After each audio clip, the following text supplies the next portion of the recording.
Hi everyone, and welcome to the 30-day Cocooned at Home Wellness Retreat. We're on to day 3, day 2. I've lost count.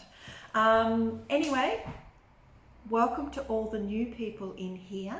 I've been noticing that our numbers are jumping up, so thank you to those who are sharing.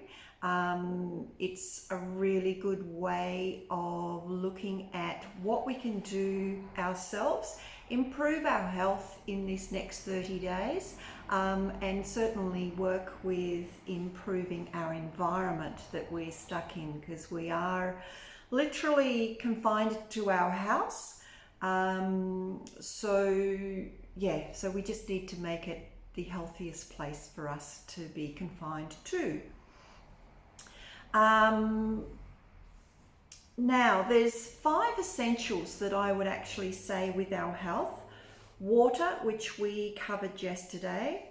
Air and oxygen, which we're going to cover today. Exercise, food and nutrition, and sleep, which will be tomorrow's topic. Our health improves as we increase oxygen into the system. And that's been proven time and time again. So oxygen is important, and I'll read this out. Wound healing, vision, mental clarity and intelligence. It boosts the immune system. It helps fight cancer cells. It reduces stress levels, improves heart and respiration, and it can also help you lose weight. So surprise, surprise, if you did go onto the blog yesterday and saw all the benefits or all the reasons we actually need water into the body, these are very similar. So the number way of getting oxygen into your body is through drinking water. And I've got my water bottle here again. So how many have started to increase their water intake from yesterday's session? Good on you if you have. As I said, if you need to start really slowly, you can't go from 500 mils a day to 2.5 litres or 3 litres. It needs to be stepped up slowly. The second way is through breathing techniques. Now, we take about 30,000 breaths per day. That's normal. That's not if you're exercising. It's not if you're doing deep breathing exercises or anything like that. That's just under normal circumstances. So what I'm going to do is I'm going to load up a certain amount of videos on this, and one of them is Wim Hof. For those who don't know Synergy, we actually hold Wim Hof fundamentals courses here. I don't get any payment from it. I just hold it because I believe so strongly in the science behind the particular technique. So I'm going to put up some of his breathing videos to actually get you to work your way through it. Now, what they've actually found through research, and there have been a whole range of universities across the globe that have particularly researched his particular method. And there was one that I saw this morning that I might load in as an extra. They loaded the the Ebola. They did a study with 10 people, injected them all with Ebola, did the technique, and they were all able to work with their immune system enough so that they didn't get infected. Now, in that video, Wim Hof has said that even though one's a bacteria and this is a virus, so the actual way that we get infected is totally different. But what it does to the body, the inflammation and the interleukin properties that it actually affects are both exactly the same. So I'll load that up because it was really interesting to watch that one this morning as well. So why is the technique so fundamental for health? for the simple reason that we can control our autonomic nervous system. So our autonomic nervous system is broken up into two pieces. So we have our sympathetic nervous system, which is our fight or flight. Then on the other hand, we have our parasympathetic nervous system, which is our rest and digest. So what happens when we have inflammation, we're in the fight or flight mode. And so when we're under stress, we're in fight or flight. So what he's been able to do is flick the switch, and it's through breath in combination with cold water therapy. Now, if you don't like the cold water therapy, when we hold it here, we actually empty out the spa pool, put straight cold water in, and then we load it up with ice, and we get it down to about 2 degrees. And you actually, as part of the final thing that we do for the day, because we spend a lot of the day with the breath, so what we do for the end of the day is we jump in and stay in there for 2 minutes. So it sounds really like not something that a lot of people will do, but the actual health benefits of it is just brilliant. It's as I said, there's so much research done with it across the world. So I'm going to load up heaps and heaps of stuff in regards to that. I'm also going to put up, there's a couple of other breath techniques that I have used over the years and I find very beneficial. So one is the yoga square breath, which is, and you can pick a number. I usually, if people don't have good breath, I will usually start them off with about 4 breaths, and then you take a breath in, you hold at the top. So if you're going to breathe into 4, you hold for 4, you breathe out to 4, you hold to 4. Now you can do that at 6 or 7 or whatever you need to do. You wouldn't want to go much more than that, but the Wim Hof is like another step forward for that one. The square breath is a little bit more gentle to do, but very, very beneficial as well. The other one is the alternate nostril breathing. Now, you only breathe through one nostril at a time. So if you put your hand up and breathe onto your hand, you'll actually notice that it only comes out one side. When we're relaxed, excuse me, when we're relaxed, and I can't remember, so long ago since I did all my study on this and did my courses, but I think it's the left side that it might come out when you're relaxed, and the right side's when your mind's activated. So mine was out the right at the moment because my mind's going 10 to the dozen. So either way, you can alter. If you're feeling stressed, work out which nostril you're breathing from, and you can flip it over and breathe out the other one, and there's a particular technique that you do that. So I'm going to load that up as well because I think that's really beneficial. And also I've come across a kids meditation that uses the square breath as well, so I'll load that up for those who might have children. So what other things can we take into account to improve the quality of air that we're exposed to? Our biggest issue is that we're confined to our house at the moment. And our house is unfortunately one of the most toxic places that we can be confined to. So one of the things you need to do is open all your windows and doors as much as you can and allow fresh air to come through. Turn off those air conditioners. I found last year, since we've moved here, October 18, my first winter was last year. In my remedial massage room, I have an air conditioner, and it didn't take me even the entire winter to work out that it was not healthy for me. I never get sick. Well, I won't say never, very, very rarely get sick. but I had, I think it was 2 or 3 colds, one after the other. So I actually turned it off and went to a different form of heating for that room.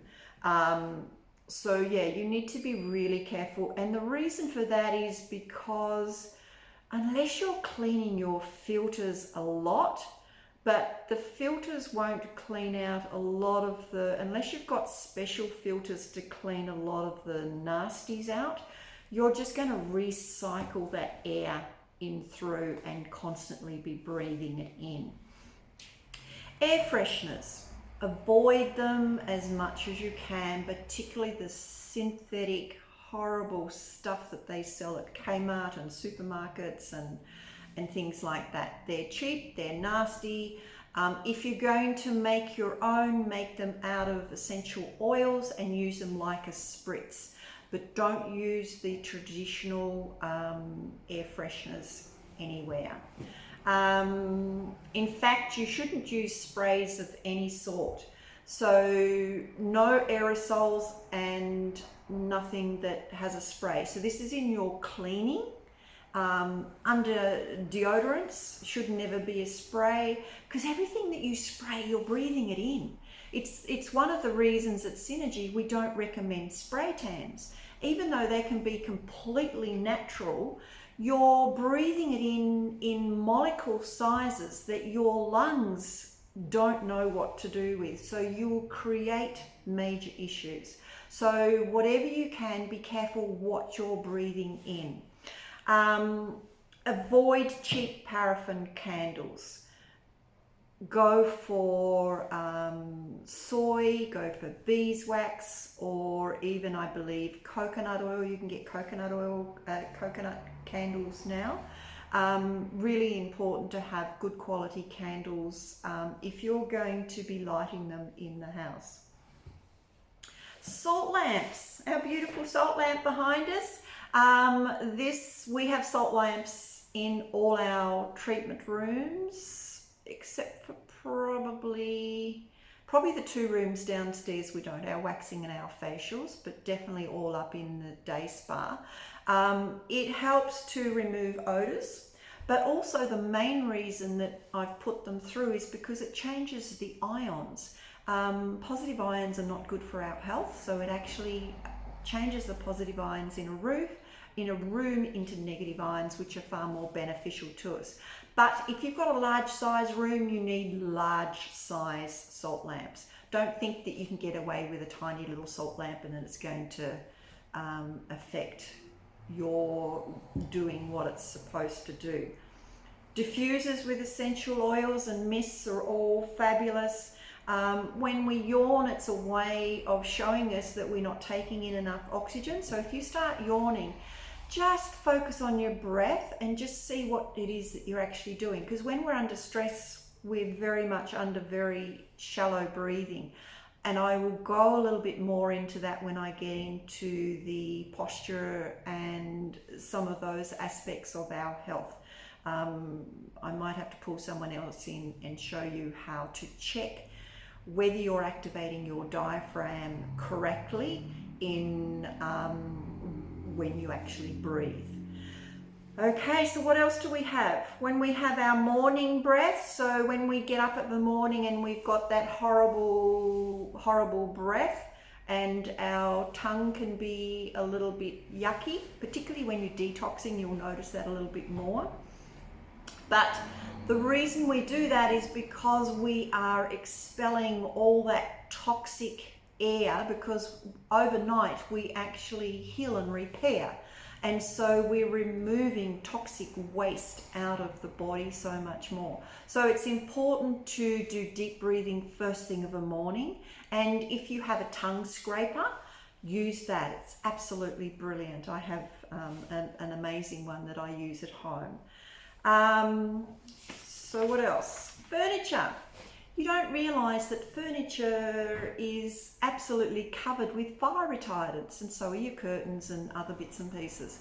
And they have they give off gases. So that's one of the reasons you want to allow plenty of fresh air in through the house. And we're going into winter, so all you need to do is wear extra clothes. You know, sometimes of a night time I won't put the heater on, I'll just throw my dressing gown over top of my clothes for extra warmth, or sit on the, if I'm sitting down on the couch, I'll put a blanket, and that's because that was the way I was brought up, not to use heating so much.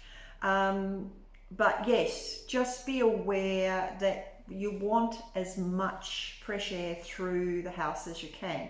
Now, if you're in a brand new house, brand new houses can actually make you sick because of everything that's gone into that. You know, all the paint, all the varnishes, everything that you've put into a brand new house is going to be giving off lots and lots of gases. I remember one of the cruise ships I was on, and I can't remember the name of it at the moment. Isn't that crazy? I worked and I joined the ship 6 months after it was released. It was a brand new ship. And the amount of sickness that the crew had, because they were living in that environment, a fairly enclosed environment where we worked all the time, was quite amazing actually to see that. So just be aware, if you're in a brand new house, you've got a lot more issues to deal with, and you need to allow that air to go through, clean it out as much as you can. So the other thing is plants. Plants are amazing because they release oxygen for you. So if you're confined to your house, you're not as active and you're not as mobile, put plants in your house. Keep the air nice and fresh.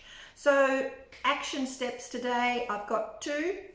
One is to clean your house out, let fresh air in, get rid of all the aerosols, you know, all the poisons that are around, and just allow, you know, if you, like what I do over summer, and I'll probably do that a little bit more, although I'm not spending as much home because I'm here at work sorting out our website at the moment. In summer, what I do to keep the house cool overnight is I will open the front door and the back door. I've got security doors on both, and I'll just allow the air to go through. So I'm probably going to, because I'm not there and it's locked up most of the day, I'm probably going to be doing that even though we're getting into the cooler nights. Because your bed's always cozy, you need a cold bedroom. We'll talk a little bit more about that tomorrow in our sleep. So the first one is clear your house. Think about the air that's in your environment and trying to get as much fresh air through there as you can. The second one is breathing exercises. So I'm going to put up quite a few. Find one that you like. If you've got some that you already use them, but really, really important that we get oxygen into our system, because when we are stressed, we breathe with our upper lungs and not down from our belly. We need to do diaphragmatic breathing to get the amount of oxygen in that we need under stress to help our coping mechanisms. Now, in saying that, don't try and do it on your own if you're under stress. It's like meditation. You can't do it if you're under stress. So you're better off to have guided meditations or guided breathing techniques, because it keeps you on track. Hope that helps. That's all for today. Look after yourself. We're all in it together, and we will smile coming out of the end of it. See you all tomorrow. Bye.